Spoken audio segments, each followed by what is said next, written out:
Okay, guys, here we are, third and final episode of my podcast, Breaking the Cycle, where I talk about how childhood trauma and addiction correlate, if you haven't already gotten that figured out. I'm just kidding. As you all know by now, the first part of the episode is where I give you all my information. Second part is gonna be where I have my guest.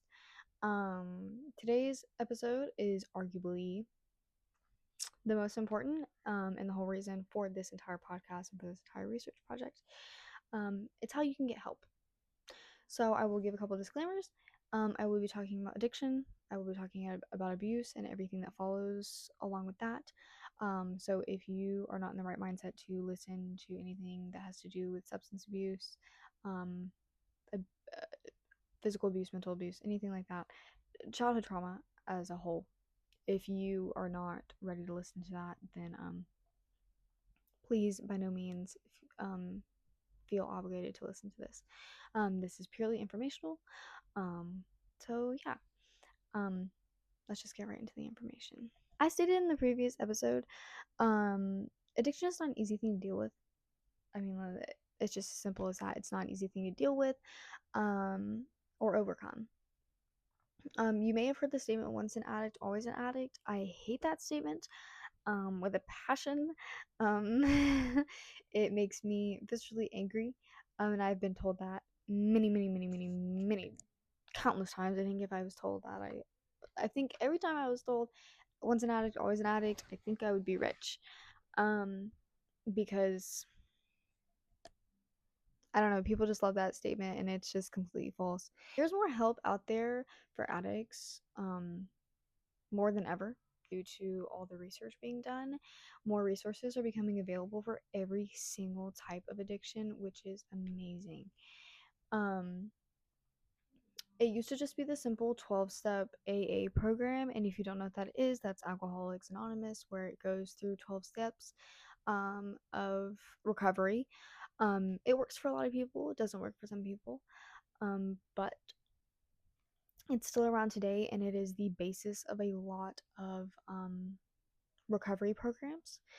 Um, but now it has evolved into a wonderful community of so many different programs, such as NA, CA, and HA, which are Narcotics Anonymous, Cocaine Anonymous, and Heroin Anonymous.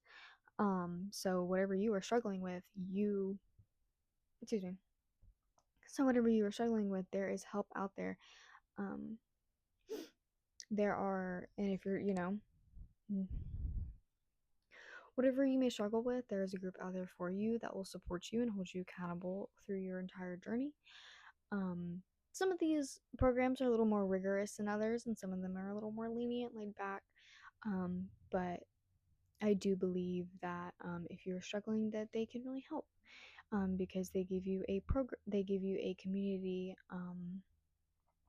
with people struggling just like you, and recovering addicts or recovered addicts um, that have gone through this similar things that you have gone through.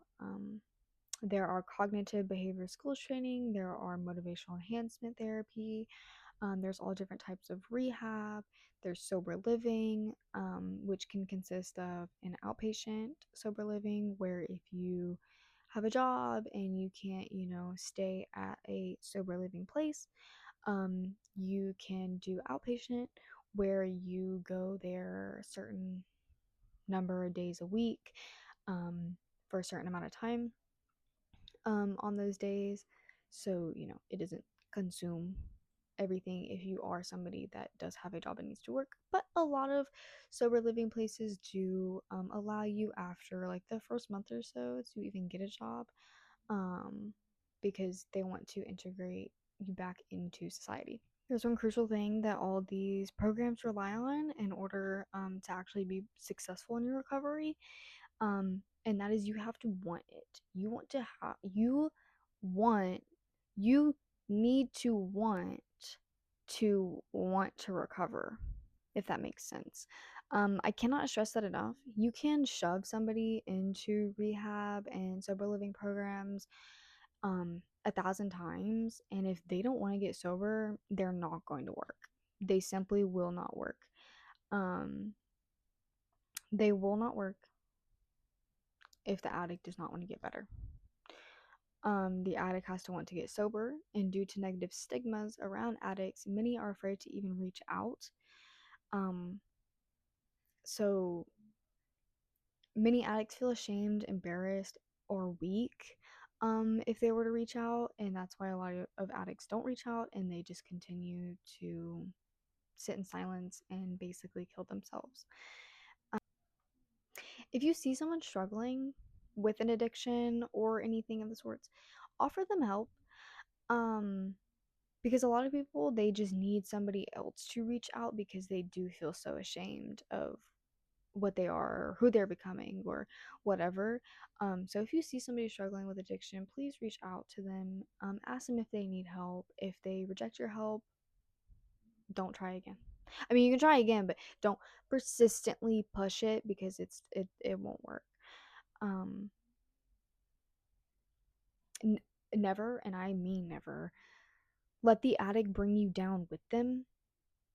I know it can be hard not to blame yourself, like if you're a mother or if you're a spouse or sibling or something like that. If you're in direct relation to the addict, I know it can be hard not to blame yourself for what they are becoming, but try not to blame yourself.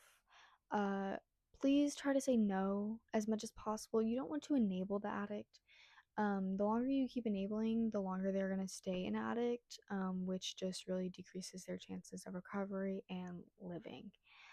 Um, you need to focus on yourself, and that might mean making some really hard decisions you don't want to make. But this is a time for you to be selfish because not only are you helping yourself, but you are helping your loved one that is struggling tremendously. Um, in the end, you will come out stronger, and so will the addict. Um, Remember, I cannot stress this enough. You cannot force an addict into sobriety. It will not work. You will end up digging yourself into a grave. You will end up killing yourself, breaking your back trying to help them, and it won't help anybody.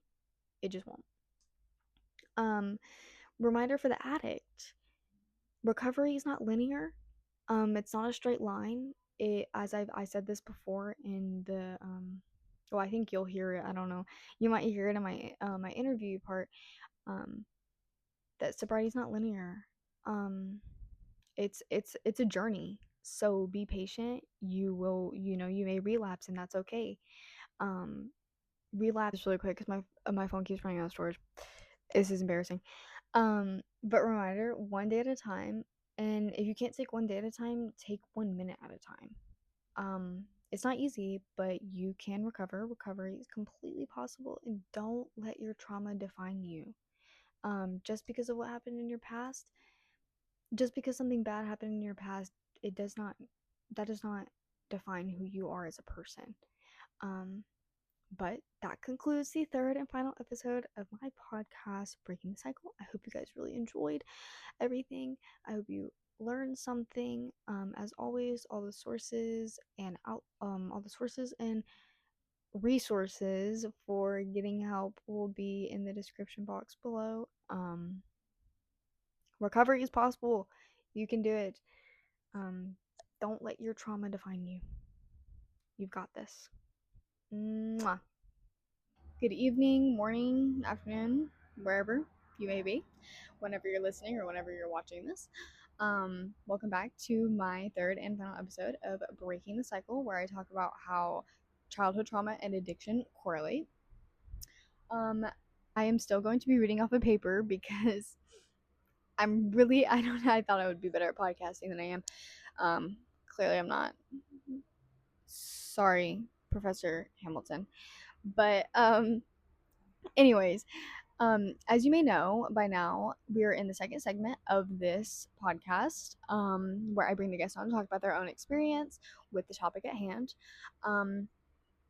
In the first part of the episode, I talked about how exactly childhood trauma leads to addiction and how you yourself can get help or you can help a loved one. A couple disclaimers per usual. This guest's name will be anonymous to keep their privacy safe and secure. Um, the guest that is about to join us has completely consented to all the questions that I am about to ask them. This guest interview will be a lot heavier than the other two guests, simply for the fact that it does talk about extreme abuse, extreme trauma, and heavy addiction. Now, I do say that now, but I do not know if the guest is going to really want to get into the nitty gritty. Um, but I do just want to give a warning just in case there are some topics that are discussed that are not very friendly for the mind of some and that may be triggering. So, if the topics of child abuse and trauma trigger you, in any way and you don't think that you can listen to a personal experience, then please step away and take care of yourself. As always, the information that is about to be given does not speak for every addict. So take everything with a grain of salt. Everybody's experience is their own. Without further ado, I would like to introduce my third and final guest for the third and final episode of Breaking the Cycle. Thank you. This is my guest. Hello. Okay, and we're gonna get into the questions. So, what trauma did you experience as a child? Whether this be mental, physical, sexual? Um, well, my dad committed suicide when I was 11. My house burned down when I was 15. And those would probably be the main two traumatic events. Did you experience any emotional abuse when you were a child? Yes, from my mother. Okay. How did this affect you? At the time, I didn't really comprehend what abuse meant or was. So I didn't feel like I was being abused necessarily, as we call it today. Um, I didn't really realize it until I was an adult and looking back. Okay. Do you believe this trauma is what led you to your addiction? Not necessarily. Um, I believe that addiction has more to do with your DNA and genetics, and not that everybody that has an addiction it's handed down to them from somebody in their family, but more than likely, when you look back into a person's life, they do have someone that they're closely related to that suffered from addiction as well. When did your addiction start, and are you in active addiction?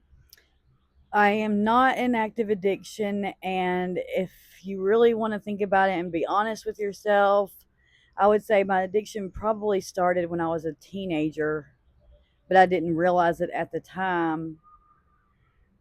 I could I could drink or do recreational drugs and then not do them, lay them down and not pick them back up and not really have a problem with it. So I didn't feel like there was any addiction there. That probably started when I was in my mid 20s, late 20s. Mm-hmm. Okay. Do you think do you think that you did use your trauma to justify your addiction at any point? Personally, I did not.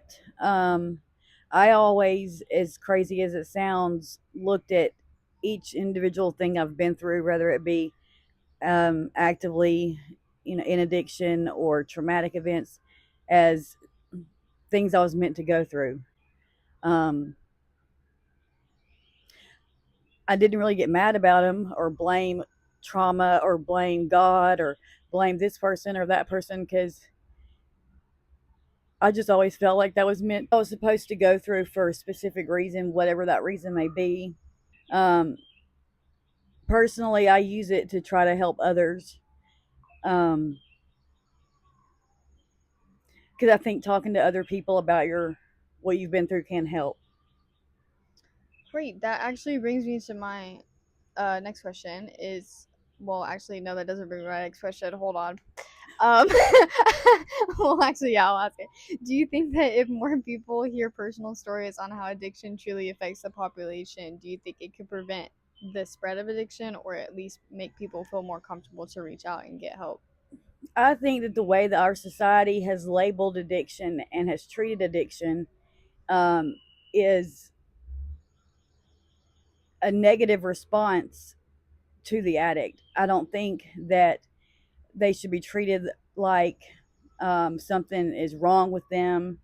I think that that creates more of a problem for them. So I think that talking to people does help, and I think that if they were informed better on addiction, because addiction is not just about drugs and it's not just about alcohol. It can be about a simple cup of coffee in the morning. It can be about um, scratching a lottery ticket. It can be about sex. It can be about control. It's a character defect that we have within ourselves, and not everybody has that defect, but the ones that do have it, they need to understand exactly what it is, what it means, and what they can do about it, because just treating them like they need to be locked away somewhere because something's wrong with them isn't informing them of what they're experiencing, what they're going through, and how they can change it. Okay. Would you do you have anything else that you would like to add on this topic? I don't think so. Okay. Well, thank you. That Thank is all. you.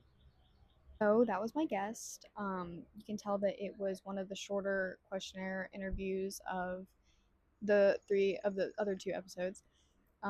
This is just because it's a very an emotional topic to speak on, and some of the questions hit closer to home than they would have thought to have, which is completely fine.